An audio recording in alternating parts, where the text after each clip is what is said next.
श्रीदुर्गाष्टोत्तरशतनामस्तोत्रम्। ईश्वर उवाच शतनाम प्रवक्ष्यामि शृणुष्व कमलानने। यस्य प्रसादमात्रेण दुर्गा प्रीता भवेत् सती। ॐ सती साध्वी भव प्रीता भवानी भवमोचनी। आर्या दुर्गा जया चाद्या त्रिनेत्रा शूलधारिणी। पिनाकधारिणी चित्रा चण्डघण्टा महातपाः। मनोबुद्धिरहङ्कारा चित्तरूपा चिताचितिः। सर्वमन्त्रमयी सत्ता सत्यानन्दस्वरूपिणी। अनन्ता भाविनी भाव्या भव्या भव्या सदा गतिः।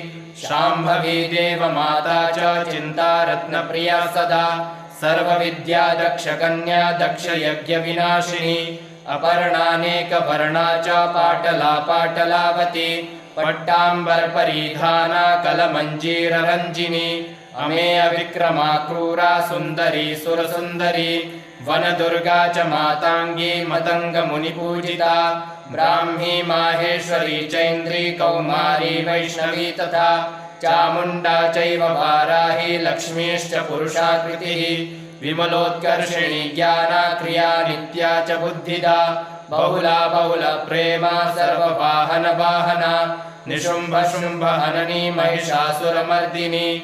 मधुकैटवहन्त्री च चण्डमुण्डविनाशिनी। सर्वासुरविनाशा च सर्वदानवघातिनी। सर्वशास्त्रमयी सत्या सर्वास्त्रधारिणी तथा। अनेकशस्त्रहस्ता च अनेकास्त्रस्य धारिणी। कुमारी चैककन्या च कैशोरी युवती यतिः। अप्रौढा चैव प्रौढा च वृद्धमाता बलप्रदा। महोदरी मुक्तकेशी घोररूपा महाबला। अग्निज्वाला रौद्रमुखी कालरात्रिस्तपस्विनी। नारायणी भद्रकाली विष्णुमाया जलोदरी। शिवदूती कराली च अनन्ता परमेश्वरी। कात्यायनी च सावित्री प्रत्यक्षा ब्रह्मवादिनी। य इदं प्रपठे नित्यं दुर्गा नाम शताष्टकम्। नासाध्यं विद्यते देवी त्रिषु लोकेषु पार्वती। धनं धान्यं सुतं जायां हयं हस्तिनमेव च। चतुर्वर्गं तथा चान्ते लभेन मुक्तिं च शाश्वतीं। कुमारीं पूजयित्वा तु ध्यात्वा देवीं सुरेश्वरीं। पूजयेत्परया भक्त्या पठेन्नाम शताष्टकम्। तस्य सिद्धिर्भवेद्देवी सर्वैः सुरवरैरपि। राजानो दासतां यान्ति राज्यश्रियमवाप्नुयात्। गोरोचनालक्तककुङ्कुमेन सिन्दूरकर्पूरमधुत्रयेण। विलिख्य यन्त्रं विधिना विधिज्ञो भवेत् सदा धारयते पुरारिः। भौमावास्यानिशामग्रे चन्द्रे शतभिषां गते। विलिख्य प्रपठेत् स्तोत्रं स भवेत् सम्पदां पदम्। ईश्वर उवाच शतनाम प्रवक्ष्यामि शृणुष्व कमलानने। यस्य प्रसादमात्रेण दुर्गा प्रीता भवेत् सती। ॐ सती साध्वी भव प्रीता भवानी भवमोचनी। आर्या दुर्गा जया चाद्या त्रिनेत्रा शूलधारिणी। पिनाकधारिणी चित्रा चण्डघण्टा महातपाः। मनोबुद्धिरहङ्कारा चित्तरूपा चिताचितिः। सर्वमन्त्रमयी सत्ता सत्यानन्दस्वरूपिणी। अनन्ता भाविनी भाव्या भव्या भव्या सदा गतिः।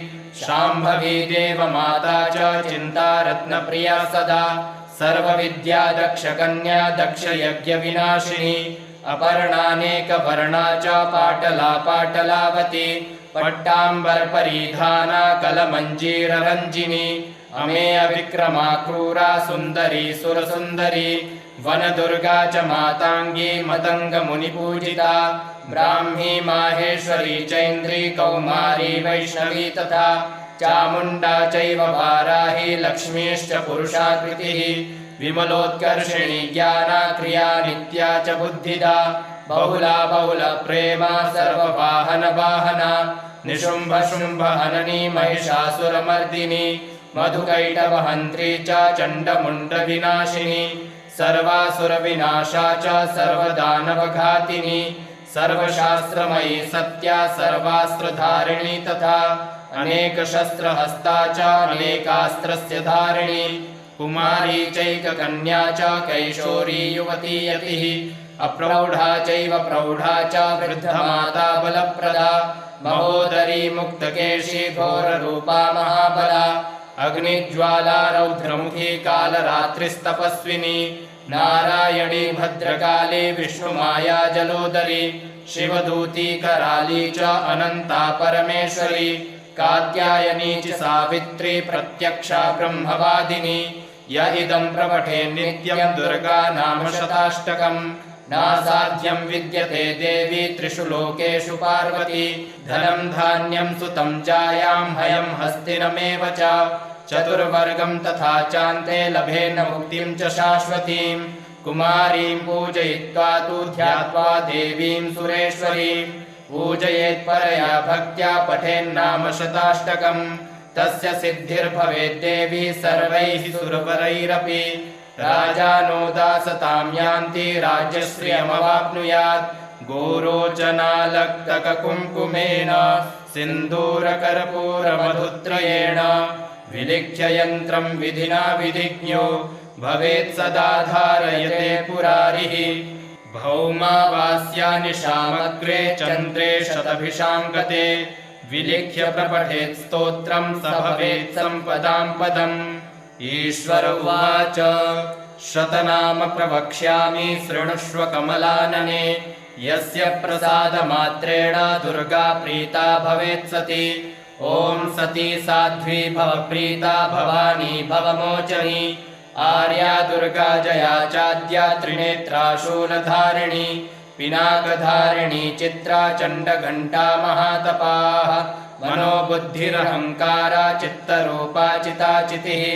सर्वमन्त्रमयी सत्ता सत्यानन्दस्वरूपिणी अनन्ता भाविनी भाव्या भव्या भव्या सदा गतिः शाम्भवी देवमाता च चिन्ता रत्नप्रिया सदा सर्वविद्या दक्षकन्या दक्षयज्ञविनाशिनी अपर्णानेकवर्णा च पाटला पाटलावती पट्टाम्बरपरिधाना कलमञ्जीररञ्जिनी अमेय विक्रमा क्रूरा सुन्दरी सुरसुन्दरी वनदुर्गा च माताङ्गी मतङ्गमुनिपूजिता ब्राह्मी माहेश्वरी चैन्द्री कौमारी वैष्णवी तथा चामुण्डा चैव वाराही लक्ष्मीश्च पुरुषाकृतिः विमलोत्कर्षिणी ज्ञाना क्रिया नित्या च बुद्धिदा बहुला बहुलप्रेमा सर्ववाहनवाहना निशुम्भशुम्भहननी महिषासुरमर्दिनी मधुकैटभहन्त्री च चण्डमुण्डविनाशिनी सर्वासुरविनाशा च सर्वदानवघातिनी सर्वशास्त्रमयी सत्या सर्वास्त्रधारिणी तथा अनेकशस्त्रहस्ता च अनेकास्त्रस्य धारिणी कुमारी चैककन्या च कैशोरी युवती यतिः अप्रौढा चैव प्रौढा च वृद्धमाता बलप्रदा महोदरी मुक्तकेशी घोररूपा महाबला अग्निज्वाला रौद्रमुखी कालरात्रिस्तपस्विनी नारायणी भद्रकाली विष्णुमाया जलोदरी शिवदूती कराली च अनन्ता परमेश्वरी कात्यायनी च सावित्री प्रत्यक्षा ब्रह्मवादिनी य इदं प्रपठे नित्यं दुर्गा नाम शताष्टकम् नासाध्यं विद्यते देवी त्रिषु लोकेषु पार्वती धनं धान्यं सुतं जायां हयं हस्तिनमेव च चतुर्वर्गं तथा चान्ते लभेन मुक्तिं च शाश्वतीं कुमारीं पूजयित्वा तु ध्यात्वा देवीं सुरेश्वरीं पूजयेत् परया भक्त्या पठेन्नाम शताष्टकम् तस्य सिद्धिर्भवेद्देवी सर्वैः सुरवरैरपि राजानो दासतां यान्ति राज्यश्रियमवाप्नुयात् गोरोचनालक्तककुङ्कुमेन सिन्दूरकर्पूरमधुत्रयेण विलिख्य यन्त्रं विधिना विधिज्ञो भवेत् सदा धारयते पुरारिः भौमावास्यानिशामग्रे चन्द्रे शतभिषां गते विलिख्य प्रपठेत् स्तोत्रं स भवेत् सम्पदां पदम् ईश्वर उवाच शतनाम प्रवक्ष्यामि शृणुष्व कमलानने यस्य प्रसादमात्रेण दुर्गा प्रीता भवेत् सती ॐ सती साध्वी भव प्रीता भवानी भवमोचनी आर्या दुर्गा जया चाद्या त्रिनेत्रा शूलधारिणी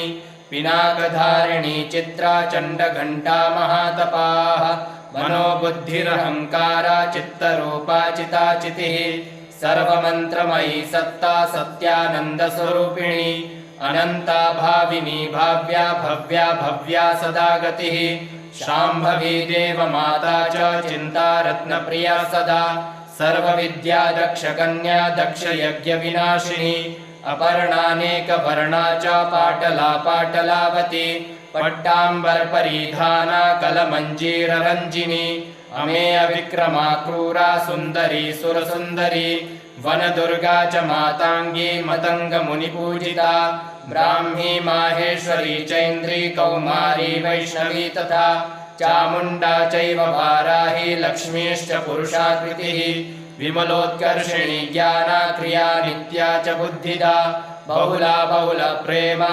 सर्ववाहनवाहना निशुम्भशुम्भहननी महिषासुरमर्दिनी मधुकैटवहन्त्री च चण्डमुण्डविनाशिनी सर्वासुरविनाशा च सर्वदानवघातिनी सर्वशास्त्रमयी सत्या सर्वास्त्रधारिणी तथा अनेकशस्त्रहस्ता च अनेकास्त्रस्य धारिणी कुमारी चैककन्या च कैशोरी युवती यतिः अप्रौढा चैव प्रौढा च वृद्धमाता बलप्रदा महोदरी मुक्तकेशी घोररूपा महाबला अग्निज्वाला रौद्रमुखी कालरात्रिस्तपस्विनी नारायणी भद्रकाली विष्णुमाया जलोदरी शिवदूती कराली च अनन्ता परमेश्वरी कात्यायनी च सावित्री प्रत्यक्षा ब्रह्मवादिनी य इदं प्रपठे नित्यं दुर्गा नाम शताष्टकम् नासाध्यं विद्यते देवी त्रिषु लोकेषु पार्वती धनं धान्यं सुतं जायां हयं हस्तिनमेव च चतुर्वर्गं तथा चान्ते लभेन मुक्तिं च शाश्वतीं कुमारीं पूजयित्वा तु ध्यात्वा देवीं सुरेश्वरीं पूजयेत्परया भक्त्या पठेन्नाम शताष्टकम् तस्य सिद्धिर्भवेद्देवी सर्वैः सुरवरैरपि राजानो दासतां यान्ति राज्यश्रियमवाप्नुयात् गोरोचनालक्तककुङ्कुमेन सिन्दूरकर्पूरमधुत्रयेण विलिख्य यन्त्रं विधिना विधिज्ञो भवेत् सदा धारयते पुरारिः भौमावास्यानि शामग्रे चन्द्रे शतभिषां गते विलिख्य प्रपठेत् स्तोत्रं स भवेत् सम्पदां पदम् ईश्वर उवाच शतनाम प्रवक्ष्यामि शृणुष्व कमलानने यस्य प्रसादमात्रेण दुर्गा प्रीता भवेत् सती ॐ सती साध्वी भव प्रीता भवानी भवमोचनी आर्या दुर्गा जया चाद्या त्रिनेत्रा शूलधारिणी पिनाकधारिणी चित्रा चण्डघण्टा महातपाः मनोबुद्धिरहङ्कारा चित्तरूपा चिताचितिः सर्वमन्त्रमयी सत्ता सत्यानन्दस्वरूपिणी अनन्ता भाविनी भाव्या भव्या भव्या सदा गतिः शाम्भवी देवमाता च चिन्तारत्नप्रिया सदा सर्वविद्या दक्षकन्या दक्षयज्ञविनाशिनी अपर्णानेकवर्णा च पाटला पाटलावती पट्टाम्बरपरिधाना कलमञ्जीररञ्जिनी अमेय विक्रमा क्रूरा सुन्दरी सुरसुन्दरी वनदुर्गा च माताङ्गी मतङ्गमुनिपूजिता ब्राह्मी माहेश्वरी चैन्द्री कौमारी वैष्णवी तथा चामुण्डा चैव वाराही लक्ष्मीश्च पुरुषाकृतिः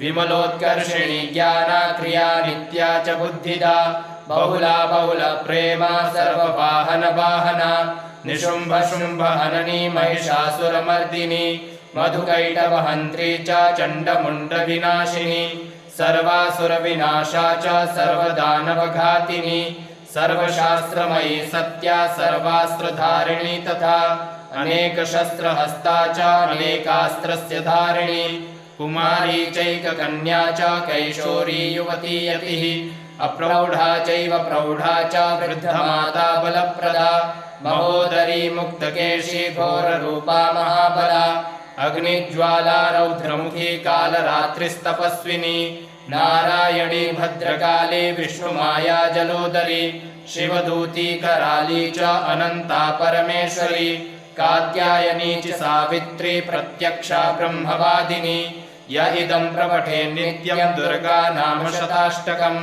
नासाध्यं विद्यते देवी त्रिषु लोकेषु पार्वती धनं धान्यं सुतं जायां हयं हस्तिनमेव च चतुर्वर्गं तथा चान्ते लभेन मुक्तिं च शाश्वतीं कुमारीं पूजयित्वा तु ध्यात्वा देवीं सुरेश्वरीं पूजयेत् परया भक्त्या पठेन्नाम शताष्टकम् तस्य सिद्धिर्भवेद्देवी सर्वैः सुरवरैरपि राजानो दासतां यान्ति राज्यश्रियमवाप्नुयात् गोरोचनालक्तककुङ्कुमेन सिन्दूरकर्पूरमधुत्रयेण विलिख्य यन्त्रं विधिना विधिज्ञो भवेत् सदा धारयते पुरारिः भौमावास्यानिशामग्रे चन्द्रे शतभिषां गते विलिख्य प्रपठेत् स्तोत्रं स भवेत् सम्पदां पदम् ईश्वर उवाच शतनाम प्रवक्ष्यामि शृणुष्व कमलानने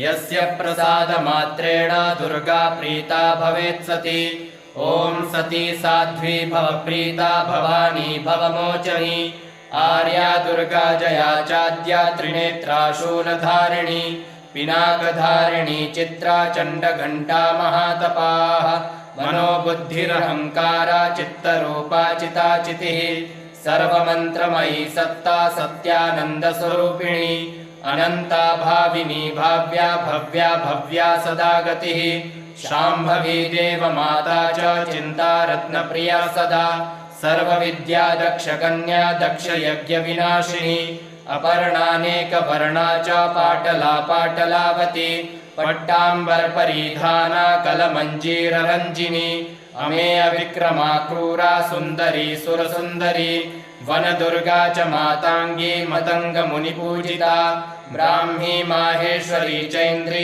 कौमारी वैष्णवी तथा चामुण्डा चैव वाराही लक्ष्मीश्च पुरुषाकृतिः विमलोत्कर्षिणी ज्ञाना क्रिया नित्या च बुद्धिदा बहुला बहुला प्रेमा सर्ववाहन वाहना निशुम्भ शुम्भ हननी महिषासुरमर्दिनी मधुकैटवहन्त्री च चण्डमुण्ड विनाशिनी सर्वासुरविनाशा च सर्वदानवघातिनी सर्वशास्त्रमयी सत्या सर्वास्त्रधारिणी तथा अनेकशस्त्रहस्ता च अनेकास्त्रस्य धारिणी कुमारी चैककन्या च कैशोरी युवती यतिः अप्रौढा चैव प्रौढा च वृद्धमाता बलप्रदा महोदरी मुक्तकेशी घोररूपा महाबला अग्निज्वाला रौद्रमुखी कालरात्रिस्तपस्विनी नारायणी भद्रकाली विष्णुमाया जलोदरी शिवदूती कराली च अनन्ता परमेश्वरी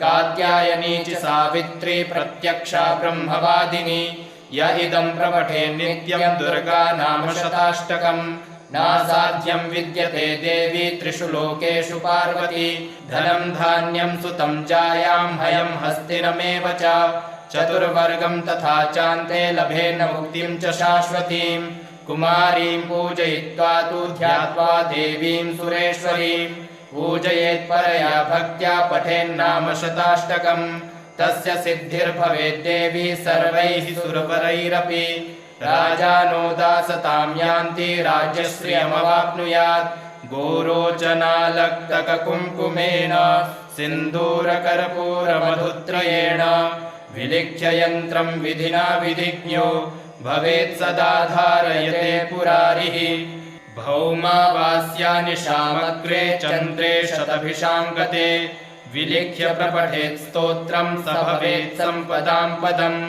ईश्वर उवाच शतनाम प्रवक्ष्यामि शृणुष्व कमलानने यस्य प्रसादमात्रेण दुर्गा प्रीता भवेत् सती ॐ सती साध्वी भव प्रीता भवानी भवमोचनी आर्या दुर्गा जया चाद्या त्रिनेत्रा शूलधारिणी पिनाकधारिणी चित्रा चण्डघण्टा महातपाः मनोबुद्धिरहङ्कारा चित्तरूपा चिताचितिः सर्वमन्त्रमयी सत्ता सत्यानन्दस्वरूपिणी अनन्ता भाविनी भाव्या भव्या भव्या सदा गतिः शाम्भवी देवमाता च चिन्ता रत्नप्रिया सदा सर्वविद्या दक्षकन्या दक्षयज्ञविनाशिनी अपर्णानेकवर्णा च पाटला पाटलावती पट्टाम्बरपरिधाना कलमञ्जीररञ्जिनी अमेय विक्रमा क्रूरा सुन्दरी सुरसुन्दरी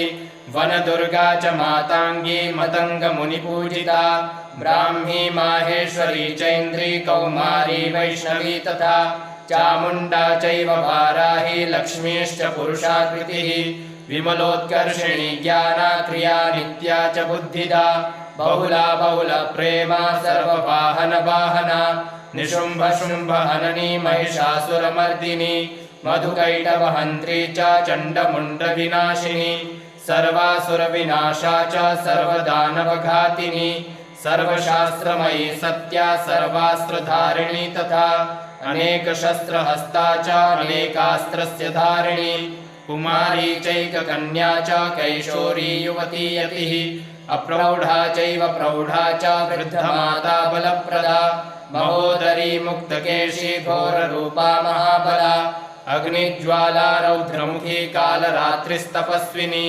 नारायणी भद्रकाली विष्णुमाया जलोदरी शिवदूती कराली च अनन्ता परमेश्वरी कात्यायनी च सावित्री प्रत्यक्षा ब्रह्मवादिनी य इदं प्रपठे नित्यं दुर्गा नाम शताष्टकम् नासाध्यं विद्यते देवी त्रिषु लोकेषु पार्वती धनं धान्यं सुतं जायां हयं हस्तिनमेव च चतुर्वर्गं तथा चान्ते लभेन मुक्तिं च शाश्वतीं कुमारीं पूजयित्वा तु ध्यात्वा देवीं सुरेश्वरीं पूजयेत्परया भक्त्या पठेन्नाम शताष्टकम् तस्य सिद्धिर्भवेद्देवी सर्वैः सुरवरैरपि राजानो दासतां यान्ति राज्यश्रियमवाप्नुयात् गोरोचनालक्तककुङ्कुमेन सिन्दूरकर्पूरमधुत्रयेण विलिख्य यन्त्रं विधिना विधिज्ञो भवेत् सदा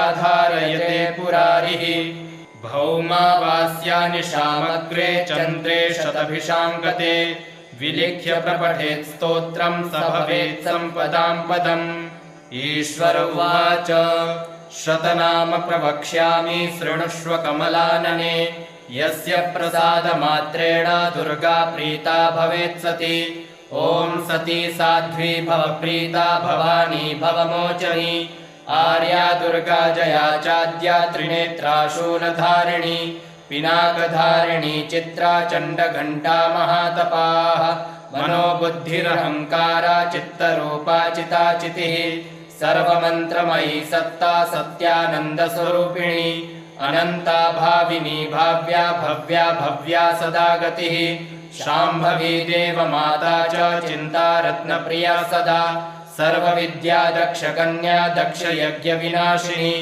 अपर्णानेकवर्णा च पाटला पाटलावती पट्टाम्बरपरिधाना कलमञ्जीररञ्जिनी अमेय विक्रमा क्रूरा सुन्दरी सुरसुन्दरी वनदुर्गा च माताङ्गी मतङ्गमुनिपूजिता ब्राह्मी माहेश्वरी चैन्द्री कौमारी वैष्णवी तथा चामुण्डा चैव वाराही लक्ष्मीश्च पुरुषाकृतिः विमलोत्कर्षिणी ज्ञाना क्रिया नित्या च बुद्धिदा बहुला बहुलप्रेमा सर्ववाहनवाहना निशुम्भशुम्भहननी महिषासुरमर्दिनी मधुकैटवहन्त्री च चण्डमुण्डविनाशिनी सर्वासुरविनाशा च सर्वदानवघातिनी सर्वशास्त्रमयी सत्या सर्वास्त्रधारिणी तथा अनेकशस्त्रहस्ता च अनेकास्त्रस्य धारिणी कुमारी चैककन्या च कैशोरी युवती यतिः अप्रौढा चैव प्रौढा च वृद्धमाता बलप्रदा महोदरी मुक्तकेशी घोररूपा महाबला अग्निज्वाला रौद्रमुखी कालरात्रिस्तपस्विनी नारायणी भद्रकाली विष्णुमाया जलोदरी शिवदूती कराली च अनन्ता परमेश्वरी कात्यायनी च सावित्री प्रत्यक्षा ब्रह्मवादिनी य इदं प्रपठे नित्यं दुर्गा नाम शताष्टकम् नासाध्यं विद्यते देवी त्रिषु लोकेषु पार्वती धनं धान्यं सुतं जायां हयं हस्तिनमेव च चतुर्वर्गं तथा चान्ते लभेन मुक्तिं च शाश्वतीं कुमारीं पूजयित्वा तु ध्यात्वा देवीं सुरेश्वरीं पूजयेत् परया भक्त्या पठेन्नाम शताष्टकम् तस्य सिद्धिर्भवेद्देवी सर्वैः सुरवरैरपि राजानो दासतां यान्ति राज्यश्रियमवाप्नुयात् गोरोचनालक्तककुङ्कुमेन सिन्दूरकर्पूरमधुत्रयेण विलिख्य यन्त्रं विधिना विधिज्ञो भवेत् सदा धारयते पुरारिः भौमावास्यानिशामग्रे चन्द्रे शतभिषां गते विलिख्य प्रपठेत् स्तोत्रं स भवेत् सम्पदां पदम् ईश्वर उवाच शतनाम प्रवक्ष्यामि शृणुष्व कमलानने यस्य प्रसादमात्रेण दुर्गा प्रीता भवेत् सती ॐ सती साध्वी भव प्रीता भवानी भवमोचनी आर्या दुर्गा जया चाद्या त्रिनेत्रा शूलधारिणी पिनाकधारिणी चित्रा चण्डघण्टा महातपाः मनोबुद्धिरहङ्कारा चित्तरूपा चिताचितिः सर्वमन्त्रमयी सत्ता सत्यानन्दस्वरूपिणी अनन्ता भाविनी भाव्या भव्या भव्या सदा गतिः शाम्भवी देवमाता च चिन्तारत्नप्रिया सदा सर्वविद्या दक्षकन्या दक्षयज्ञविनाशिनी अपर्णानेकवर्णा च पाटला पाटलावती पट्टाम्बरपरिधाना कलमञ्जीररञ्जिनी अमेय विक्रमा क्रूरा सुन्दरी सुरसुन्दरी वनदुर्गा च माताङ्गी मतङ्गमुनिपूजिता ब्राह्मी माहेश्वरी चैन्द्री कौमारी वैष्णवी तथा चामुण्डा चैव वाराही लक्ष्मीश्च पुरुषाकृतिः विमलोत्कर्षिणी ज्ञाना क्रिया नित्या च बुद्धिदा बहुला बहुलप्रेमा सर्ववाहनवाहना निशुम्भशुम्भहननी महिषासुरमर्दिनी मधुकैटवहन्त्री च चण्डमुण्डविनाशिनी सर्वासुरविनाशा च सर्वदानवघातिनी सर्वशास्त्रमयी सत्या सर्वास्त्रधारिणी तथा अनेकशस्त्रहस्ता च अनेकास्त्रस्य धारिणी कुमारी चैककन्या च कैशोरी युवती यतिः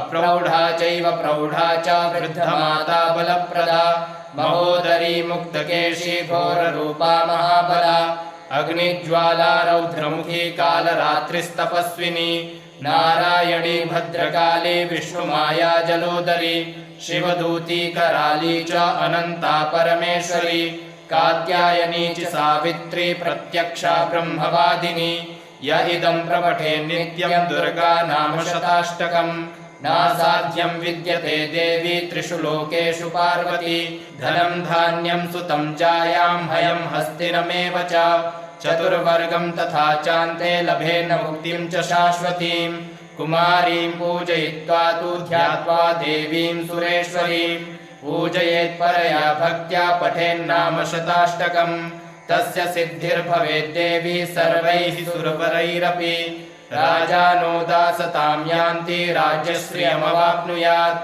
गोरोचनालक्तककुङ्कुमेन सिन्दूरकर्पूरमधुत्रयेण विलिख्य यन्त्रं विधिना विधिज्ञो भवेत् सदा धारयते पुरारिः भौमावास्यानिशामग्रे चन्द्रे शतभिषां गते विलिख्य प्रपठेत् स्तोत्रं स भवेत् सम्पदां पदम् ईश्वर उवाच शतनाम प्रवक्ष्यामि शृणुष्व कमलानने यस्य प्रसादमात्रेण दुर्गा प्रीता भवेत् सती ॐ सती साध्वी भव प्रीता भवानी भवमोचनी आर्या दुर्गा जया चाद्या त्रिनेत्रा शूलधारिणी पिनाकधारिणी चित्रा चण्डघण्टा महातपाः मनोबुद्धिरहङ्कारा चित्तरूपा चिताचितिः सर्वमन्त्रमयी सत्ता सत्यानन्दस्वरूपिणी अनन्ता भाविनी भाव्या भव्या भव्या सदा गतिः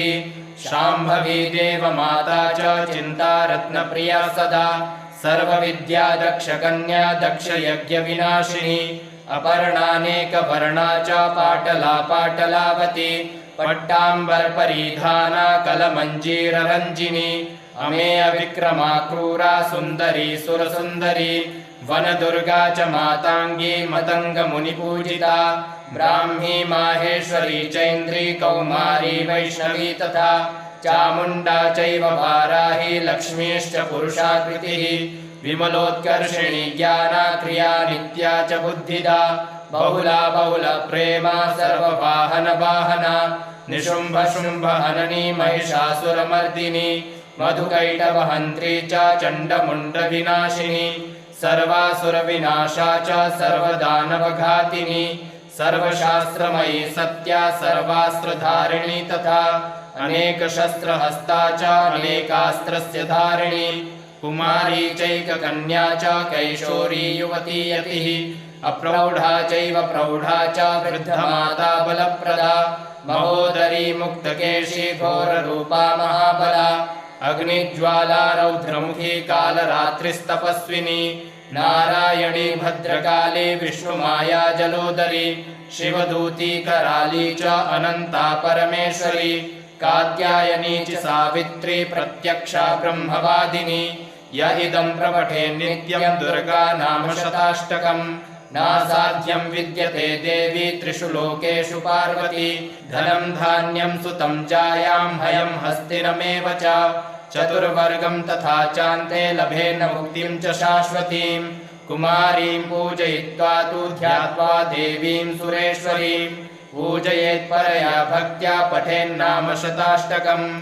तस्य सिद्धिर्भवेद्देवी सर्वैः सुरवरैरपि राजानो दासतां यान्ति राज्यश्रियमवाप्नुयात् गोरोचनालक्तककुङ्कुमेन सिन्दूरकर्पूरमधुत्रयेण विलिख्य यन्त्रं विधिना विधिज्ञो भवेत् सदा धारयते पुरारिः भौमावास्यानिशामग्रे चन्द्रे शतभिषां गते विलिख्य प्रपठेत् स्तोत्रं स भवेत् सम्पदां पदम् ईश्वर उवाच शतनाम प्रवक्ष्यामि शृणुष्व कमलानने यस्य प्रसादमात्रेण दुर्गा प्रीता भवेत् सती ॐ सती साध्वी भव प्रीता भवानी भवमोचनी आर्या दुर्गा जया चाद्या त्रिनेत्रा शूलधारिणी पिनाकधारिणी चित्रा चण्डघण्टा महातपाः मनोबुद्धिरहङ्कारा चित्तरूपा चिताचितिः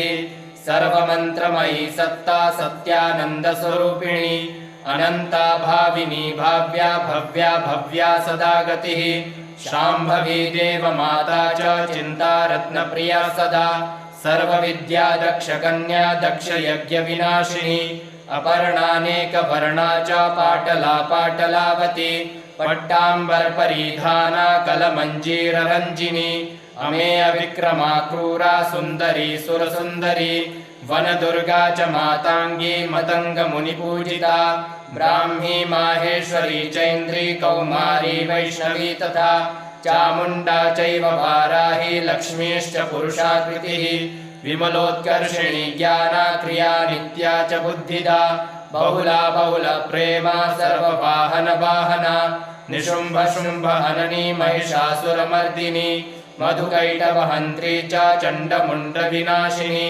सर्वासुरविनाशा च सर्वदानवघातिनी सर्वशास्त्रमयी सत्या सर्वास्त्रधारिणी तथा अनेकशस्त्रहस्ता च अनेकास्त्रस्य धारिणी कुमारी चैककन्या च कैशोरी युवती यतिः अप्रौढा चैव प्रौढा च वृद्धमाता बलप्रदा महोदरी मुक्तकेशी घोररूपा महाबला अग्निज्वाला रौद्रमुखी कालरात्रिस्तपस्विनी नारायणी भद्रकाली विष्णुमाया जलोदरी शिवदूती कराली च अनन्ता परमेश्वरी कात्यायनी च सावित्री प्रत्यक्षा ब्रह्मवादिनी य इदं प्रपठे नित्यं दुर्गा नाम शताष्टकम् नासाध्यं विद्यते देवी त्रिषु लोकेषु पार्वती धनं धान्यं सुतं जायां हयं हस्तिनमेव च चतुर्वर्गं तथा चान्ते लभेन मुक्तिं च शाश्वतीं